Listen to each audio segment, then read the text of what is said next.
¿Qué o quién es el anticristo, también conocido como el hombre de desafuero o la bestia? ¿De dónde viene? ¿Qué acciones emprenderá y con qué propósito surgirá? Estas preguntas se abordan a través de referencias bíblicas.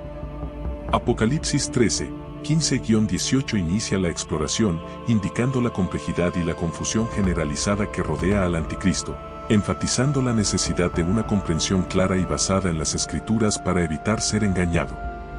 La discusión subraya la existencia de numerosos anticristos a lo largo del tiempo, como se menciona en 1 Juan 2:18, diferenciando entre aquellos que se oponen a Cristo y el anticristo supremo.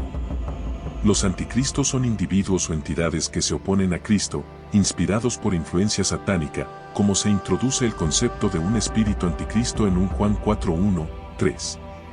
Esta noción se extiende a los engañadores que profesan falsamente lealtad a Cristo, como se describe en 1 Juan 2:22, revelando un patrón de mentiras y engaños que sustentan sus acciones.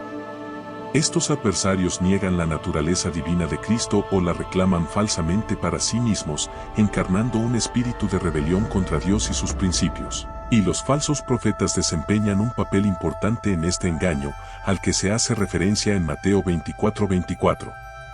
El anticristo, distinto en su futuro, encarna el desafío contra Dios hasta el punto de personificar la divinidad, como se predice en 2 Tesalonicenses 2:3-4.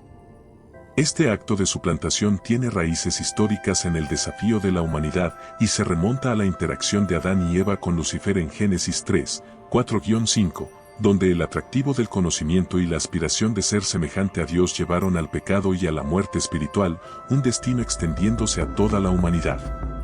Esta narrativa enmarca el surgimiento del anticristo como la culminación de una rebelión de larga data, destacando la distinción crítica entre Cristo opuesto y la figura definitiva del anticristo, instando así a una comprensión perspicaz de las enseñanzas de las Escrituras sobre este tema. A través de la transgresión de Adán y Eva, el pecado y su conocimiento fueron introducidos en el mundo, fomentando una naturaleza omnipresente de pecado centrada en el orgullo. Esta degradación espiritual se amplificó aún más antes del diluvio, como se documenta en Génesis 6, donde Satanás y los ángeles caídos influyeron significativamente en la humanidad, dando origen incluso a los Nefilim. Esta era se caracterizó por una rebelión generalizada contra Dios, y muchos recurrieron a la adoración de estos seres caídos y los Nefilim, excluyendo a Noé y su familia. En respuesta, Dios limpió la tierra de su maldad mediante el diluvio.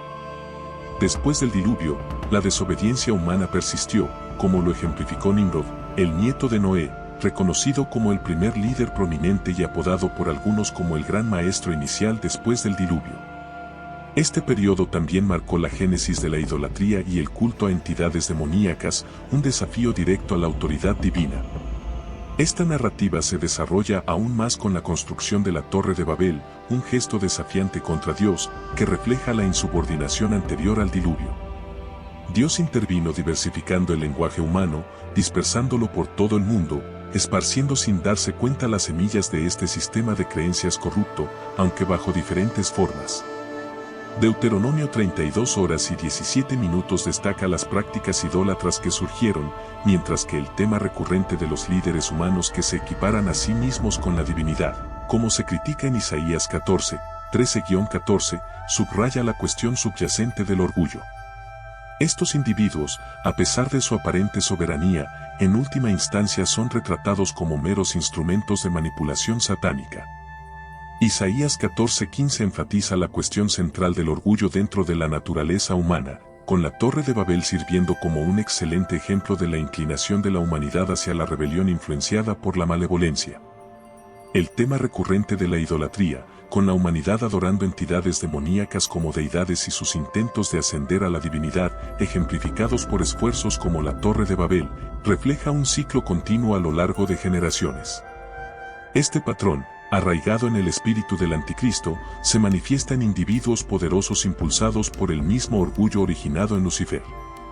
Este espíritu del anticristo impulsa la ambición de rivalizar con Dios, una narrativa que persiste a lo largo de la historia humana. Centrándose en figuras históricas, la discusión se centra en aquellos que algunos, incluidos los cristianos, especulan que encarnan al anticristo.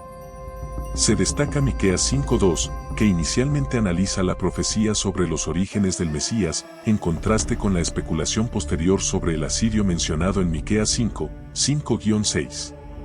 A pesar de las suposiciones, los asirios, ejemplificados por el rey Sennacherib alrededor del 700 al 800 a.C., a pesar de su importante influencia, no cumplen con los criterios generales para ser considerados el anticristo.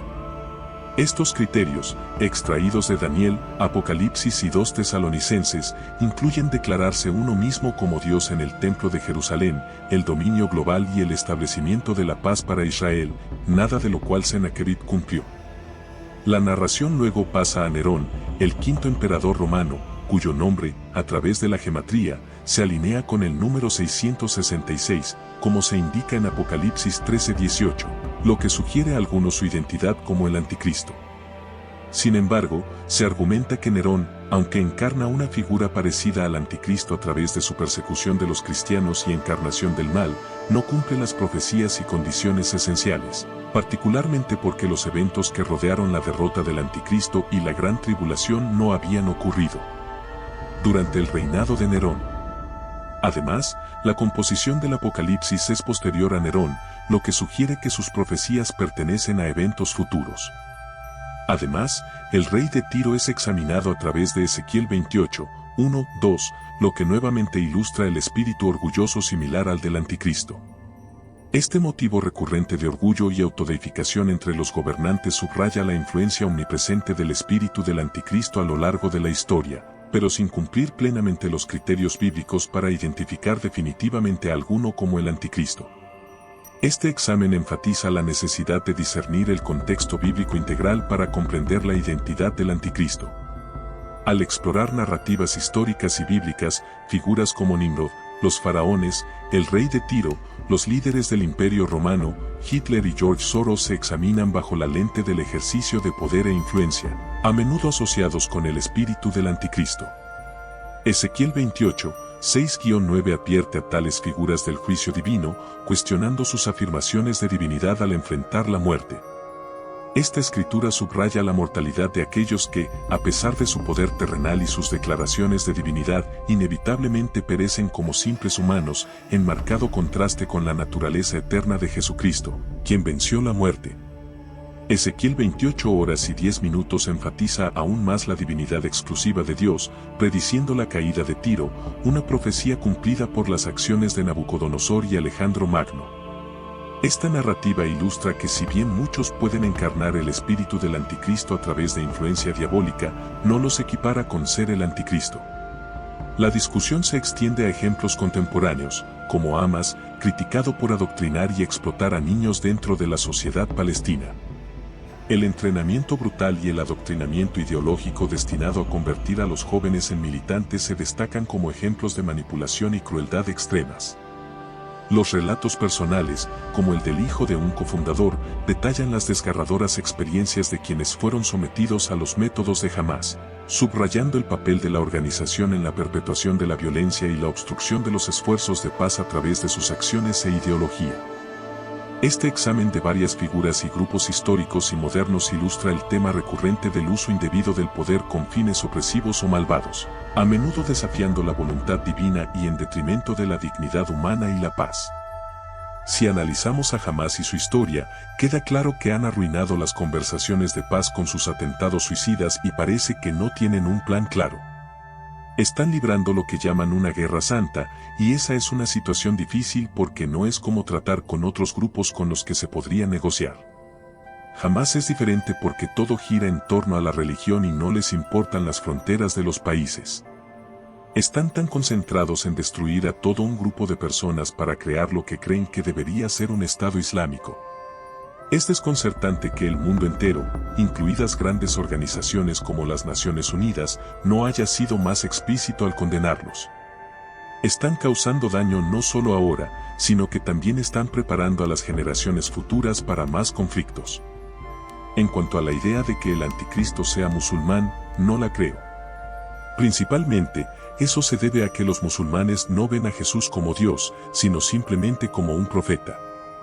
Además, no creo que el pueblo judío acepte jamás a un anticristo musulmán como su Mesías, especialmente considerando la violencia dirigida contra ellos. Dentro del Islam, hay muchos desacuerdos entre los diferentes grupos, por lo que sería casi imposible que todos se unieran detrás de un solo líder, especialmente uno que se supone que es un líder mundial.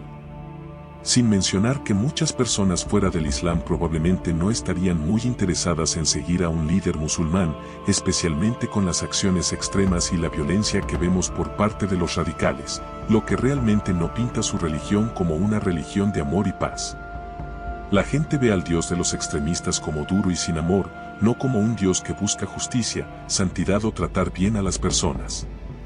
Creen que estos extremistas tratan a los demás terriblemente, sin ningún amor ni respeto, como si trataran a los animales, no a las personas.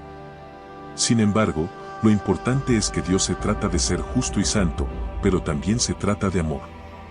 La forma en que actúan estas personas extremas no coincide en absoluto con el amor, la santidad o la rectitud. Es más como si estuvieran siguiendo la vibra del anticristo, lo cual no es bueno según un Juan 4, 7-12, especialmente el versículo 12 que habla de cómo se supone que debe funcionar el amor. Entonces, ¿quién es este anticristo y de dónde aparecerá? Mi instinto dice que Europa. ¿Por qué? Simplemente porque todo parece apuntar en esa dirección. Tengo algunos detalles y hechos jugosos que contar sobre esto, pero tendrás que esperar a la segunda parte de esta charla. Asegúrate de estar sintonizado para no perdértelo. Y oye, nunca lo olvides, Dios te ama. Nos vemos en el próximo video.